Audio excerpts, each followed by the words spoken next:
How's it going, welders on YouTube? So it's been a while since my last video, and that's because I recently got a job in automotive and I went from being the lead welder to not being the lead welder, so I couldn't exactly videotape at my job. But I've left automotive for various reasons, which I'll explain in another video. But let's get to this one. Now I'm going to do a side-by-side test between Everlast and Miller. Obviously not a very scientific test, but the difference between the test I'm doing versus every other person that's reviewed this welding machine on YouTube is that you're getting a side-by-side comparison. They're literally hooked up to the same outlet and the same wall. So you're not going to get that on Welding Tips and Tricks. You're not going to get that on weld.com or whoever else has done a review on this. Like every other video on my channel, they're unique and they're for you guys to make an informed choice about a machine you want to buy. Now, last but not least, would I buy an Everlast machine over a Miller? Well, obviously yes, because the Everlast machine in the video is mine. And if I open a shop tomorrow and I had unlimited money, would I choose Everlast over Miller? Yeah, Everlast every single day of the week and twice on Sundays. For me personally, I like the arc. It's a lot crisper and you get more features for your money with an Everlast machine. But without further ado, here goes the video. Peace. Okay, so today we are testing an Everlast machine, which is on the top, versus a Miller Synchrowave 350.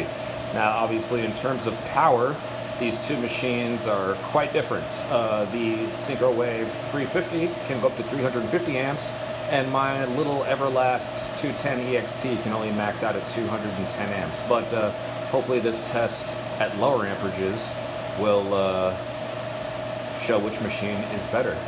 And for our weld off between Everlast and Miller, we have carbon steel, aluminum, and stainless steel. Miller stainless steel, no pulse.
final test, Miller on aluminum, uncleaned aluminum.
That concludes the stainless, carbon, and aluminum for Miller.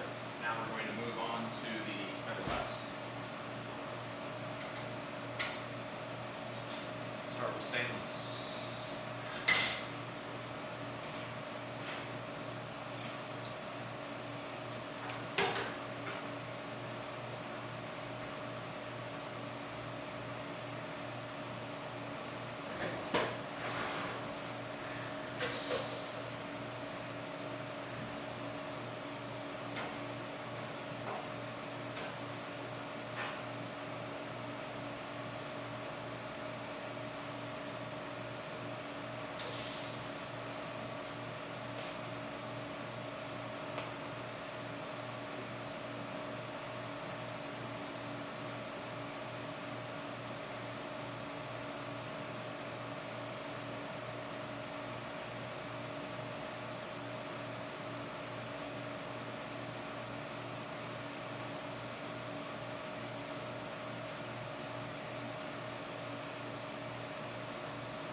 last test with the Everlast will be aluminum.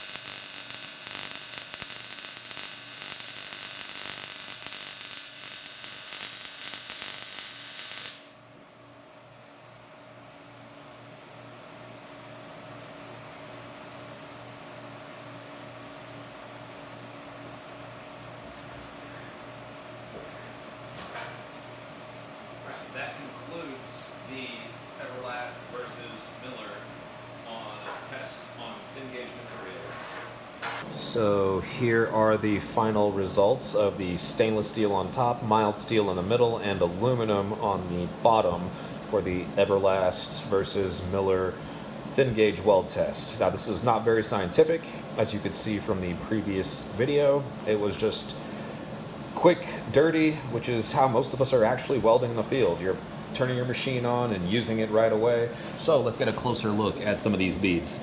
This is Miller on the right. Everything on the right is Miller. Everything on the left is Everlast. There goes the Miller welds. Not too bad. Good gas coverage with the lens. Heat affected zone is kind of big, but that might have been me tacking it or, so it's not a very controlled experiment.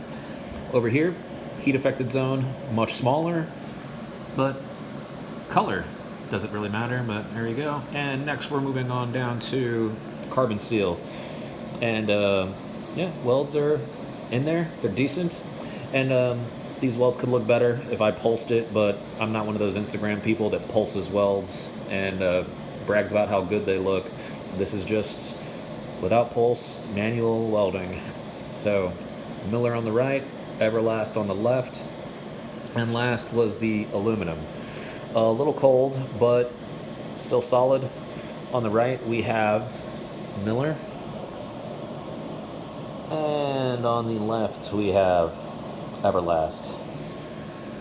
One machine is $6,000, the other one is $1,700. Which one's better?